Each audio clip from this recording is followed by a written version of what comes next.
Bonjour et bienvenue dans l'édition du 25 novembre de La Chapelle Info. Voici les titres. L'ADAV sensibilise les cyclistes. L'avant-première du film À fond au cinéma Les Lumières. Et l'actualité en bref.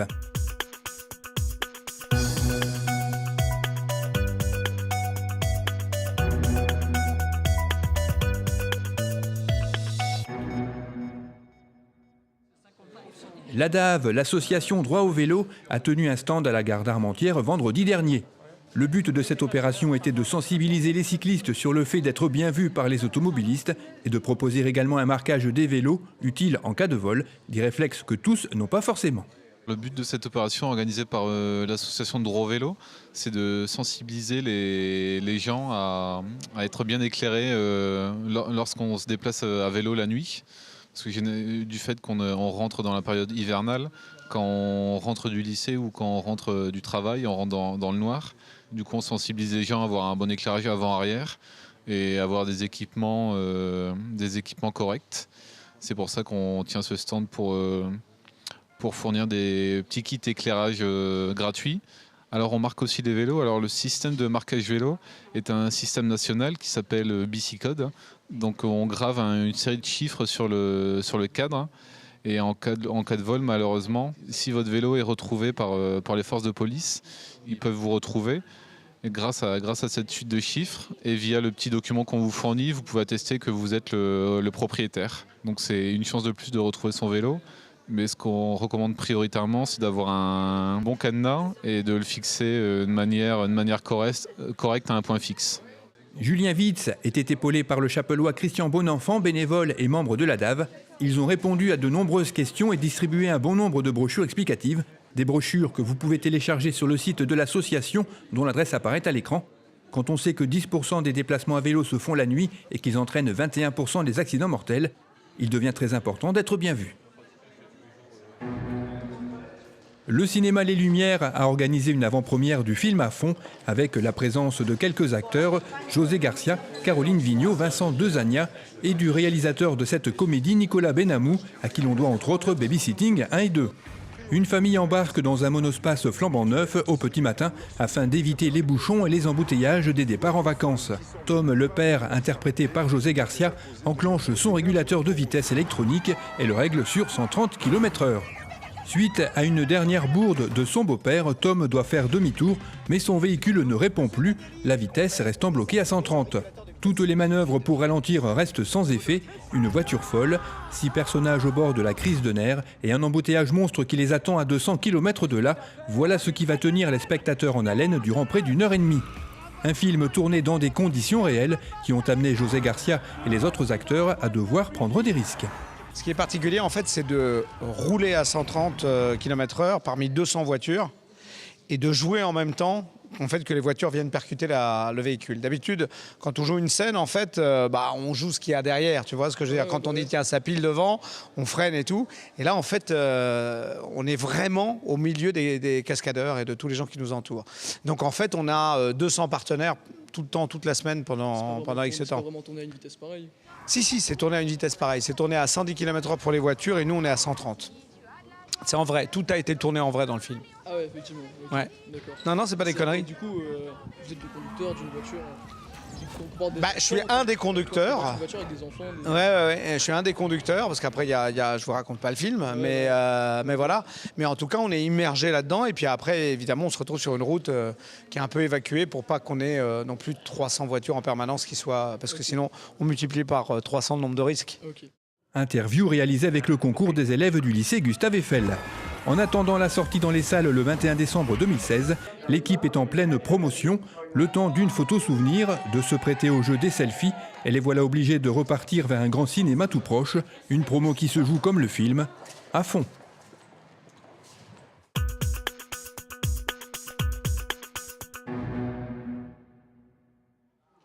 Le CCAS a offert un repas aux résidents de l'EHPAD Henri Boucherie.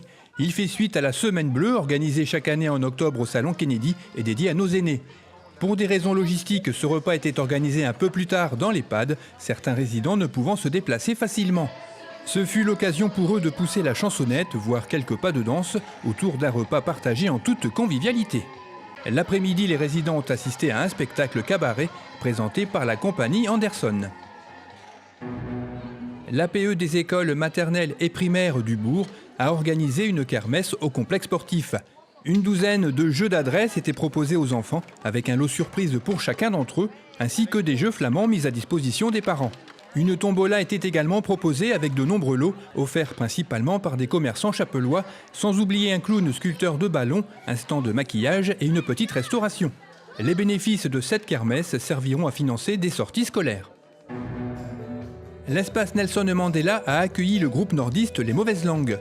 Ils ont interprété des chansons de leur répertoire qui compte 6 albums, et notamment du dernier en date, Porcelaine, inspiré par une tournée de 3 semaines en Chine.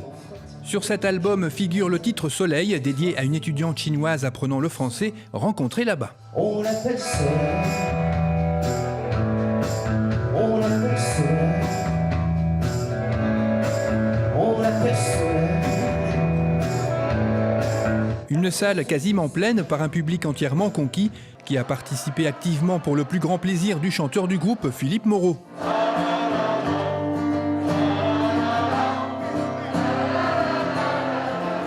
Un concert qui restera sûrement comme un des moments phares de la saison 2016-2017. Les musiciens de l'ensemble philharmonique chapellois ont fêté Sainte-Cécile dimanche dernier. Après la messe célébrée à l'église Saint-Va, ils se sont retrouvés à la Choc pour leur traditionnel banquet où Gérard Grenier, président de la délégation Tourcoing-Armentières de la Fédération régionale des sociétés musicales de France, accompagné de Muriel Héroguet, vice-présidente, a félicité l'ensemble des musiciens pour la qualité de leurs auditions qui sont pour lui sur le haut du panier, grâce notamment à l'école de musique de la commune, une école qui va se voir équiper de nouveaux locaux, comme l'a rappelé notre maire Bernard Coine, un projet qui a pris du retard en raison de problèmes administratifs. Comme chaque année, plusieurs membres de l'ensemble ont été médaillés, 18 pour l'édition 2016. Le doyen Émile Duchesne s'est vu une nouvelle fois honoré, ainsi que le président Michel Castelin, qui a donné rendez-vous à l'Assemblée pour le concert de gala en juin 2017, un concert qui célébrera les 50 ans de direction d'Eligio Mazo.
Cette édition est terminée, merci de l'avoir suivi. Rendez-vous le vendredi 2 décembre.